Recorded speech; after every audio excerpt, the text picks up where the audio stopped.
자유통일당이 국민의힘 태영호 의원은 대북특사로 문재인을 제안한 망언을 사과하라는 성명을 발표하고 간첩 문재인을 대북특사에 제안했던 망언을 취소하라고 요구했습니다. 이 성명서의 내용을 자세히 알아보겠습니다. 국민의힘 태영호 의원은 대북특사 문재인, 망언을 사과하라. 자유통일당 성명서. 국민의힘 태영호 의원은 대북특사 문재인, 망언을 사과하라.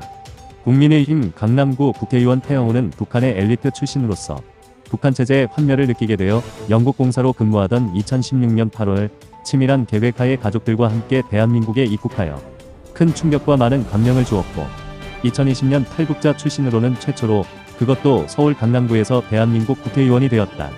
그런데 태영호 의원이 지난 12일 권영세 통일부 장관 후보자 청문회에서 대북 정책은 이어달리기가 되어야지 전에 정부 것을 무시하고 새롭게 하는 것은 별로 좋지 않다며 김정은과 가장 많이 만난 문재인 전 대통령 같은 분께 윤석열 대통령이 대북 특사 역할을 맡기는 것을 제안하였다. 보고 또 보아도 눈을 의심하고 귀를 의심하지 않을 수 없다. 더욱이 그 말을 한 사람이 다른 사람도 아니라 자유를 찾아 목숨을 걸고 이 땅에 온 태영호 의원이라는 사실이 믿어지지 않는다. 문재인이 어떤 사람인가? 드루킹, 김경수의 대선 여론조작으로 사기 대통령이 되어 임기 5년 내내 북한 간첩질만 하며 김정은에게 몰래 USB를 넘기고 대한민국을 탈원전하면서 북한의 원전 건설을 계획하고 간첩의 왕 신영복을 존경하는 사상가라고 말한 역대 최악의 대한민국의 반역자이다.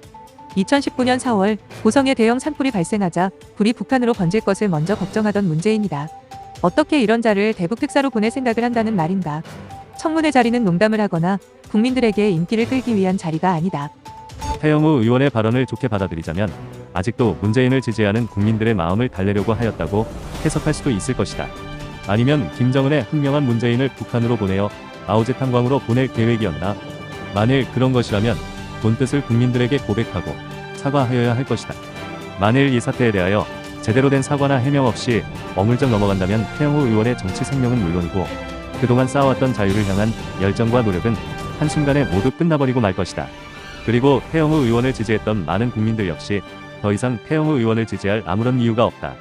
요즘 태영호 의원이 이중 간첩이 아니냐는 의혹까지 나오고 있다. 북한 김정은 정권에 대한 비판의 목소리도 최근 보기 어렵다. 도대체 태영호 의원에게 무슨 일이 생긴 것인가? 권영세 통일부 장관도 마찬가지다. 문재인의 대북특사에 대하여 검토할 만하다고 한 말이 잘못된 것이었음을 시인하라. 문재인 5년 동안 국민들이 적화통일부 때문에 큰 고통을 겪은 것을 잊지 말라. 관광을 갔다가 길을 잘못 들었다는 이유로 북한의 총에 사살된 국민에 대해 통과일이라고 말했던 인간과 폭탄이 떨어지는 전쟁 속에서도 평화를 외치겠다는 얼빠진 인간들이 적화통일부 장관을 역임했었다. 국민들은 더 이상 이런 장관을 보고 싶지 않다.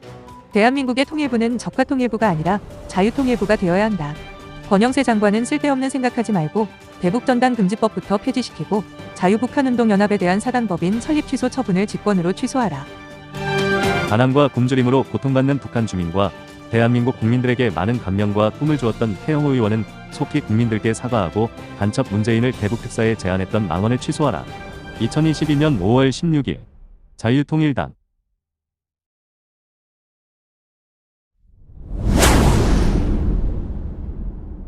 지금까지 시청해주셔서 감사합니다.